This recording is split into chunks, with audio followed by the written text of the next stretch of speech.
Assalamualaikum warahmatullahi wabarakatuh. Perkenalkan kami dari kelompok 5 yang beranggotakan dengan saya sendiri Abdul Aziz Sultan dan 3 teman saya lainnya yaitu Rahmat Zuri Hafiz, Muhammad Haza Iza Hidayatullah, dan Salman Al-Farizi.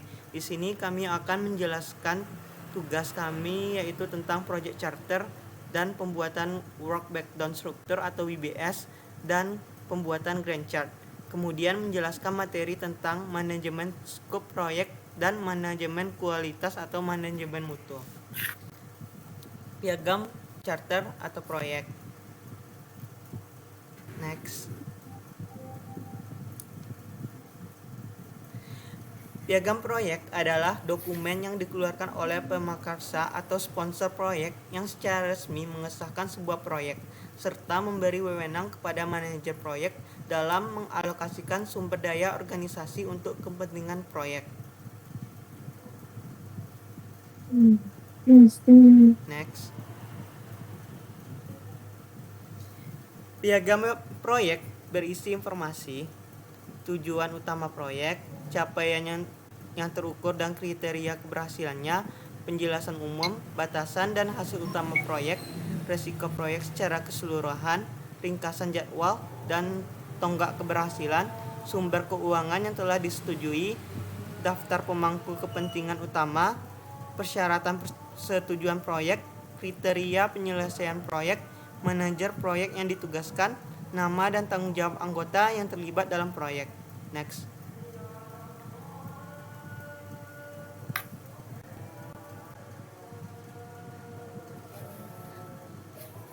Nah, di piagam project tadi, ini adalah contoh piagam project, yaitu piagam project yang judulnya Sistem Pemesanan Donat Setakat Berbasis Web. Di sini juga ada tanggal dimulai projectnya dan tanggal berakhir projectnya, yaitu tanggal 2 September sampai 27 Desember. Lalu ada tentang budget informationnya, lalu ada project manager, itu tuh orang yang terlibat dalam project ini. Selanjutnya ada tentang project objektif, yaitu tentang tujuan proyek ini dan deskripsi dari project ini. Lalu ada approach, yaitu tentang fitur-fitur yang digunakan atau hal-hal yang dibuat dalam project sistem pemesanan donat setakat berbasis web. Next man. Selanjutnya materi manajemen lingkup proyek. Next. Nah, di dalam materi ini kita akan belajar tentang scope. Nah, apa itu scope? Next. Secara umum, scope adalah seluruh pekerjaan dan proses yang terjadi dalam proyek, yang tujuannya itu sebagai indikator pemastian tim dan stakeholder paham output proyek, yang hasilnya sebagai hasil dan bentuk proyek yang benaran ada dan nyata. Singkatnya, skop membantu memperjelas batas dan cakupan suatu hal, memastikan bahwa semua pihak terlibat memahami apa yang termasuk dalam proyek, penelitian, jurnal atau pekerjaan, dan apa yang tidak. Next. Proses utama dalam skop, dalam urutan prosesnya mencakup perencanaan lingkup, pengumpulan requirement, penetapan lingkup, pembuatan WBS, validasi lingkup, dan pengendalian lingkup. Selanjutnya dalam proses-prosesnya akan dijelaskan oleh Rahmat Zuri Hafiz. Kepada Rahmat Zuri Hafiz dipersilakan. Lanjut, yang pertama itu ada rencana manajemen lingkup. Next man. Yang pertama itu ada menyusun pernyataan lingkup atau scope statement. Di dalam lingkup statement ini, biasanya langkah pertama yang diambil adalah menyusun pernyataan lingkup proyek secara rinci. Jadi pernyataan ini mendefinisikan tujuan proyek, hasil akhir, batasan proyek, dan asumsi-asumsi yang akan keluar. Elemen-elemen penting yang tercakup di dalam scope statement ini seperti tujuan proyek, yaitu alasan utama proyek ini dilakukan. Yang kedua itu ada delivers atau produk yang akan dihasilkan dari proyek ini. Yang ketiga itu ada batasan atau constraint, hal-hal yang membatasi pelaksanaan proyek. seperti ada anggaran, waktu, ataupun sumber daya yang dibutuhkan. Dan terakhir itu ada asumsi, di mana faktor yang diasumsikan benar untuk merencanakan proyek, tapi bisa mungkin saja berubah seiring waktu. Yang kedua itu ada WBS atau Work Breakdown Structure, di mana proses memecah proyek ke dalam komponen-komponen yang lebih kecil, sehingga setiap bagiannya bisa direncanakan, dilaksanakan, dikendalikan secara lebih efektif. WBS ini mempunyai tujuan yaitu agar proyek itu lebih mudah dimengerti, dipantau, ataupun diselesaikan sesuai dengan waktu dan anggaran yang telah ditetapkan. Biasanya WBS ini mempunyai manfaat, antara lain yaitu adalah memudahkan penugasan tanggung jawab, menyediakan dasar estimasi biaya ataupun durasi, itu selanjutnya mengidentifikasi resiko potensial yang mungkin terjadi pada proyek, dan menjadi referensi utama dalam pemantauan dan pengendalian proyek. Biasanya setelah WBS ini disusun, penting untuk mendapatkan persetujuan daripada para pemangku stakeholder agar semua pihak ini sepakat dan memiliki pemahaman yang sama. Yang ketiga itu ada scope change management atau mengelola perubahan lingkup, di mana selama pelaksanaan proyek biasanya ada perubahan yang hampir tidak bisa dihindari. Perubahan itu mungkin dari permintaan pelanggan ataupun kondisi dan kendala teknis lainnya. Biasanya manajemen perubahan lingkup ini mencakup seperti permintaan perubahan yang tadi itu mencatat perubahan ataupun permintaan yang secara formal. Selanjutnya itu ada analisis dampak di mana menilai perubahan tersebut yang akan mempengaruhi baik itu dari anggaran, waktu, sumber daya ataupun risiko proyek. Yang ketiga itu ada dari persetujuan ataupun penolakan. Biasanya dilakukan pemangku kepentingan yang berwenang. Dan terakhir itu ada dokumentasi dan komunikasi. Biasanya setiap perubahan yang dilakukan itu dilakukan dokumentasi dengan baik dan dikomunikasikan kepada seluruh tim proyek. Lanjut, Man. Yang kedua itu ada rencana manajemen rekrutmen, di mana rencana manajemen rekrutmen ini atau plan itu merupakan bagian penting dari manajemen proyek. Biasanya berfungsi sebagai identifikasi, dokumentasi, ataupun analisis, serta mengelola kebutuhan dari para pemangku kepentingan agar produk akhir itu sesuai dengan tujuan proyek yang telah dilaksanakan. Biasanya rekrutmen ini terdiri atas fungsionalitas produk, kinerja sistem, antar muka pengguna, regulasi ataupun standar yang harus dipenuhi dari proyek itu, syarat teknis dan bisnis lainnya.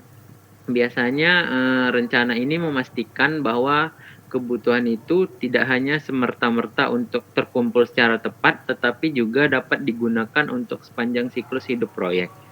Yang di sana ada bagian 01 di mana melacak, mengelola, dan memprioritaskan rekrutmen.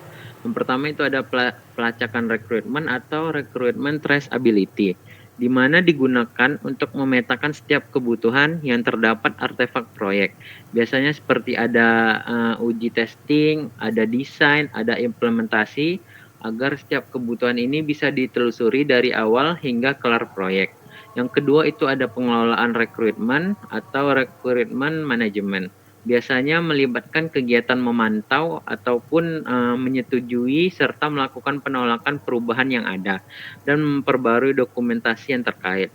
Biasanya dari tim pengembang maupun koordinasi itu akan melakukan yang namanya kebutuhan yang benar-benar diterjemahkan ke dalam desain dan diimplementasikan.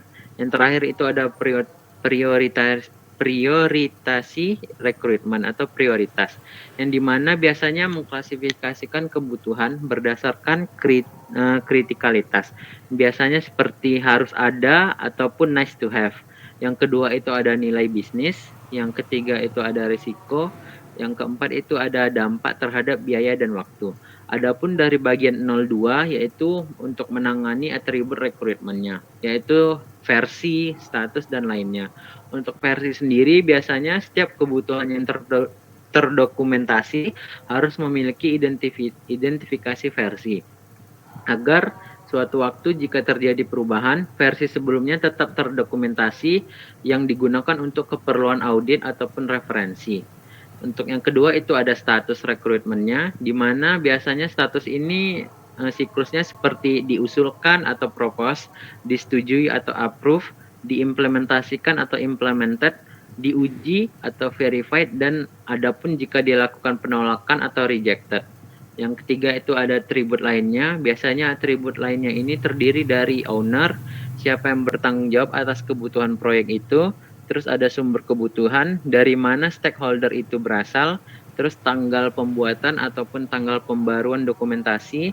Yang keempat itu ada prioritas yang dipentingkan atau tingkat kompleksitasnya. Terakhir itu ada kriteria penerimaan atau accept kriteria, di mana ada kondisi yang harus dipenuhi agar kebutuhan itu dianggap berhasil. Lanjut, next. Nah, di sini ada harus tepat dan kenapa jika tidak. Jadi yang pertama, harus tepat ini adalah proses rekrutmen yang ideal. Agar suatu sistem itu benar-benar memenuhi ekspektasi pengguna dan pemangku kepentingan, biasanya proses rekrutmen ini dilakukan secara sistematis dan akurat.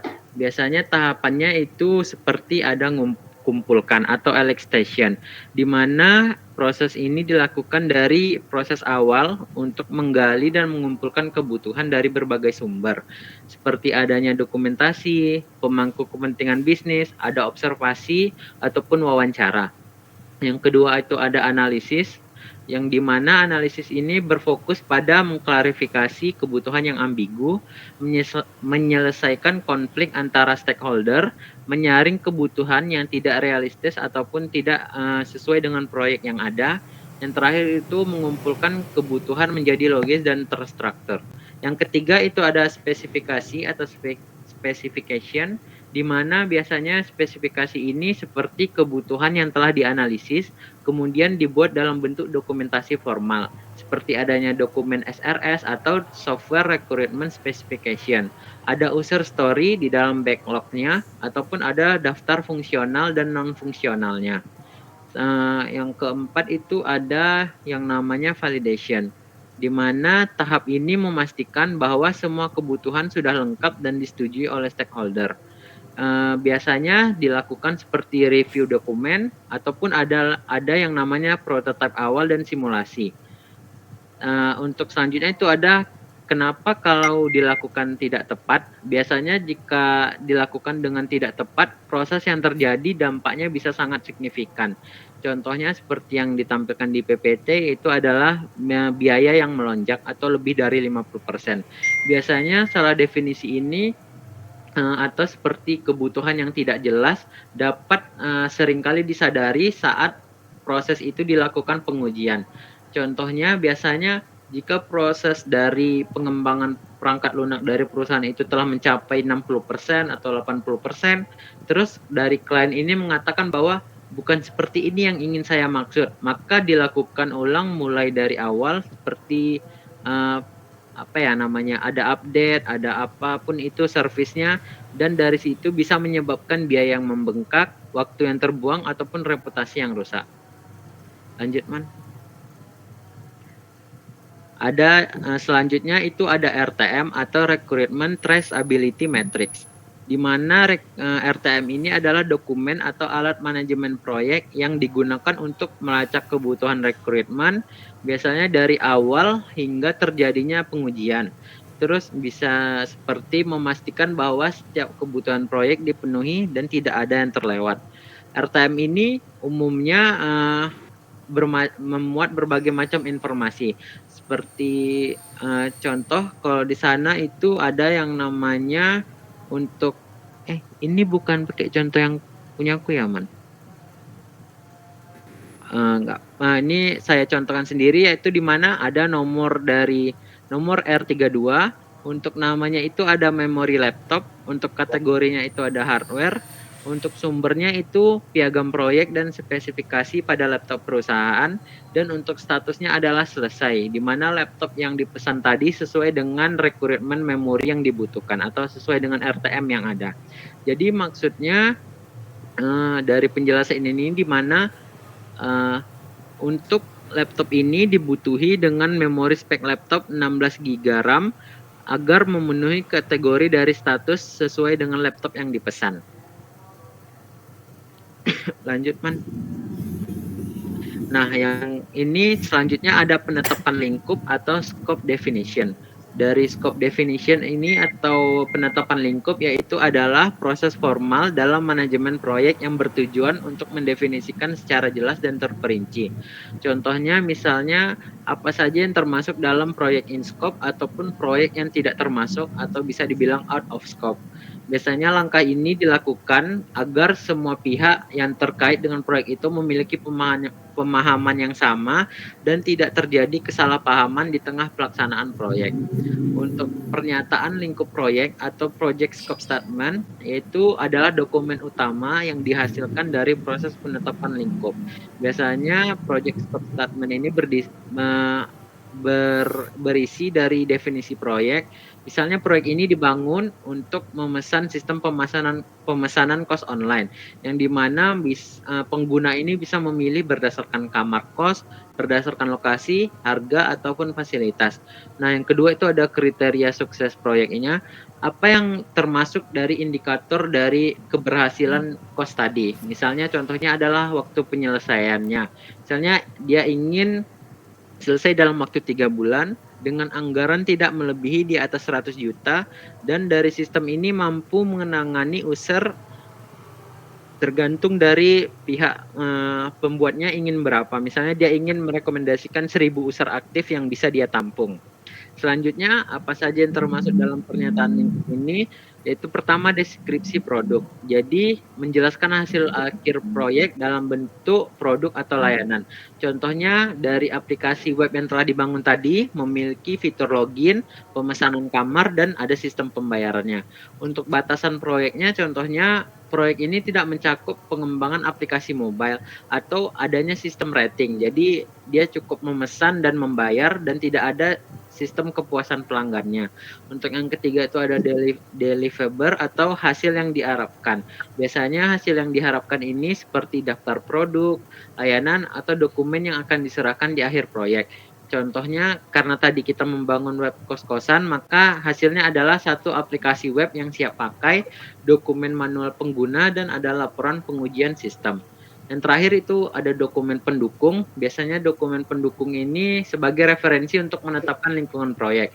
Dokumen pendukung ini bisa seperti piagam proyek atau project charter, atau ada studi kelayakan dan daftar kebutuhan pengguna. Mungkin sekian dari saya. Baik, Ya, selanjutnya akan dijelaskan oleh Salman Al-Farizi. Pada Salman Al-Farizi dipersilakan. Oke, tanpa mengucap salam, saya akan langsung bacakan materi saya, yaitu pembuatan work breakdown struktur atau yang biasa dikenal dengan WBS. WBS sendiri adalah pengelompokan pekerjaan proyek yang berorientasi pada deliverable untuk mendefinisikan ruang lingkup pekerjaan proyek secara keseluruhan.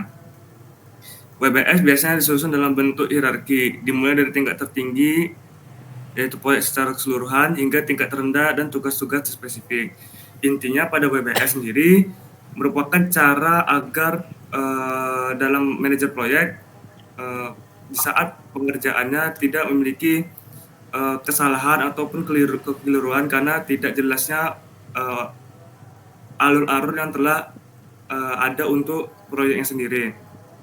Sehingga WBS sendiri berfungsi untuk menampakkan bahwa kepada pemangku kepentingan bahwasannya apa yang dibuat sudah sesuai dengan apa yang mungkin dari awal udah dibicarakan sebelumnya kepada pemangku kepentingan. Lalu bahas tentang hierarki. Hierarki sendiri merupakan tingkatan-tingkatan yang ada pada proyek manajemen. Intinya perbedaan level menunjukkan seberapa apa aja alur yang dilakukan pertama atau alur-alur yang memang dari awalnya merupakan perencanaan, bisa jadi proses atau bisa jadi hasilnya. Seperti yang dicontoh di gambar, level pertama yaitu level yang paling dasarnya biasanya menyangkut tentang proses perencanaan atau proses pemantauan ataupun proses yang masih belum ada sangkut pautnya secara dalam atau pemrosesan dalam hal manajemennya, yaitu seperti kayak manajemen pengadaan, manajemen SDM, manajemen waktu, dan manajemen biaya. Secara lengkapnya merupakan cara untuk memperkirakan atau menerka-nerka apa saja yang dibutuhkan dalam sebuah proyek dari awal, yaitu dengan perencanaan. Misalnya manajemen pengadaan, sehingga dari awal para orang yang berkontribusi dalam hal ini mengerti apa-apa saja yang mesti dilihat sebelumnya dari pengadaan. Misalnya beberapa biaya yang dibutuhkan untuk melakukan proyek tersebut, apa saja harga-harga yang harus dikeluarkan atau yang lain-lain. Sama juga seperti SDM, dengan beberapa orang dalam proyek tersebut, berapa perkiraan yang bisa didapatkan dari selesainya sebuah manajemen dari sebuah proyek ini. Karena pada dasarnya semuanya pasti harus ada dipaparkan kepada pemangku kepentingan, karena mereka hanya ingin melihat hasilnya, sehingga kita sebagai orang yang bekerja di balik layar harus bisa memastikan apa-apa saja poin-poin yang bisa dimengerti oleh mereka. Lanjut seperti kayak manajemen waktu, berapa lama waktu pengerjaannya, apa-apa saja tingkat-tingkat waktu yang dikerjakannya. Lalu kayak manajemen biaya apa saja yang bisa dikeluarkan untuk hal-hal tertentu, dan bentuk pengeluarannya, sehingga tidak ada kekeliruan hal-hal yang bisa digunakan oleh orang yang bekerja di balik layar. Yang kedua, level 2 itu sudah pada tahap pemrosesan, di mana hal ini seperti yang digambar ada manajemen komunikasi, di mana manajemen komunikasi sendiri mempunyai fungsi sebagai punya gambaran apa saja yang dibutuhkan agar proses dalam komunikasi proyek bisa berjalan lancar, dan apa-apa saja yang dibutuhkan oleh orang-orang yang berada di proyek tersebut untuk bisa membuat komunikasinya tidak hanya nge-stuck atau berhenti di sana saja, tapi bisa menjadi membuat proyeknya lebih bagus lagi. Yaitu ada manajemen resiko juga, yaitu prosesan di mana para yang terlibat di dalamnya melihat resiko-resiko jika memilih pilihan-pilihan tertentu, di mana di setiap proyek ada yang namanya pilihan, yang mana yang baik dan mana yang buruk, di mana untuk memastikan bahwa pilihan yang dipilih itu sudah tepat, yaitu dengan melihat resiko apa saja yang terjadi jika mengambil pilihan tertentu, yaitu manajemen stakeholder, di mana pada setiap proyek ada yang namanya pemangku kepentingan, di mana mereka mempunyai saham atau stakeholder, di mana orang-orang ini mempunyai kepentingannya sendiri-sendiri, dan kita sebagai yang mengelola proyek tersebut harus bisa melihat kepentingan apa saja yang dibutuhkan oleh orang-orang yang pemangku kepentingan ini, sehingga bagaimana caranya kita sebagai orang yang melakukan proyek ini bisa tetap mendapatkan apa yang diinginkan oleh stakeholder, tetapi juga bisa sesuai dengan aplikasi yang dari awal sudah direncanakan. Yang terakhir ada level paling tinggi, yaitu integrasi proyek, di mana di sini sudah pada akhir semua proyek, dan di saat untuk penentuan apakah semua level-level di bawah sudah masuk ke dalamnya dalam proyek tersebut, sehingga proyek tersebut sudah bisa dikatakan tepat. Lanjut, di sini ada bentuk contoh WBS dalam bentuk tabular, di mana di sini dipaparkan per satu baris. Yang di pertama ada proyek utama, lalu komponen utama, yang ketiga subkomponen, dan anak-anaknya lagi. Kurang lebih seperti itu. Yang selanjutnya ada Gantt chart. Gantt chart sendiri adalah alat bantu visual dalam bentuk diagram. Batang horizontal yang digunakan untuk merencanakan, menjadwalkan, dan memantau aktivitas atau tugas dalam proyek selama periode waktu tertentu. Karena dengan adanya alat bantu visual dapat membuat para orang yang punya proses di belakangnya mengerti dan punya gambaran lebih besar seperti apa proyek ini ingin dibawa. Karena ketika kita melakukan sebuah proyek tanpa adanya gambaran seperti apa, bisa jadi memiliki pemikiran yang bias atau tergantung orang-orangnya, sehingga tiap orang bisa saja punya gambaran berbeda walaupun dengan ilmu yang sama. Lanjut. Di sini bentuk dari Gantt chart tersebut kayak BBS 1 code aktivitasnya apa, tanggal mulainya berapa, tanggal selesainya, sehingga diperlukannya pencatatan secara rinci sehingga di saat nanti sudah membahas ini lebih lanjut tidak adanya keraguan dan kerancuan dalam hal itu. Dan ini seperti ini juga Gantt chart-nya.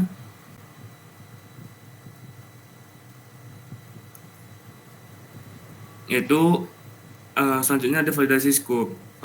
Validasi scope merupakan penerimaan klien dan kita sebagai orang yang berada dalam proyek tersebut secara formal atau secara sah bahwa pada dasarnya proyek tersebut sudah dikatakan sama-sama deal, sehingga dari awal perencanaan sudah jelas arah proyeknya mau kemana, dan dari sana kita sebagai yang melakukan proyek tersebut mengikuti apa yang dari awal sudah direncanakan. Tetapi pada hal itu juga masih banyak hal yang masih di luar daripada apa yang saya bilang tadi. Seperti kayak jangan mau dengan ada pertambahan lingkup di luar rencana. Karena pada dasarnya kita sebagai yang melakukan proses tersebut sudah pasti memikirkan secara matang-matang bukan secara apa aja yang bisa dilakukan atau apa saja yang perlu dalam proyek tersebut. Dengan adanya pertambahan lingkup di luar rencana, maka akan membuat kita semakin di luar dari idealnya sebuah proyek. Misal dari waktu yang terlambat,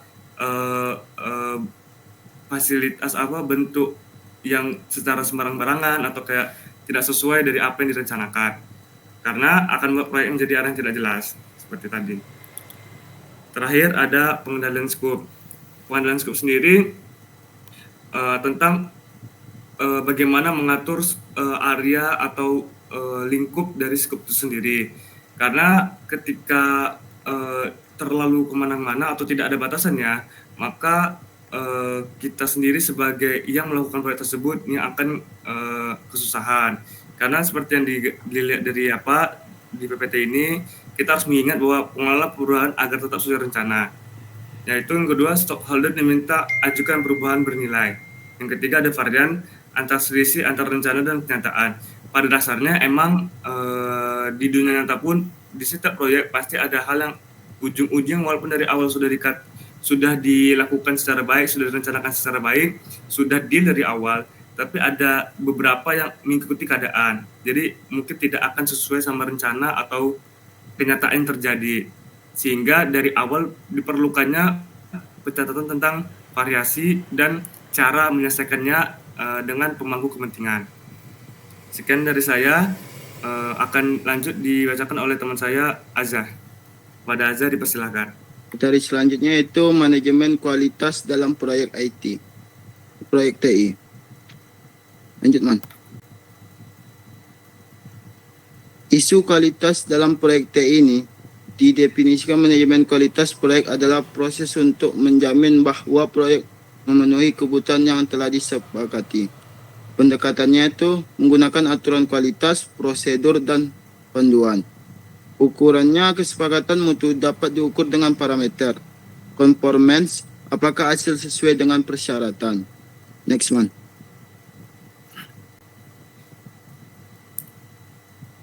Project Quality Management.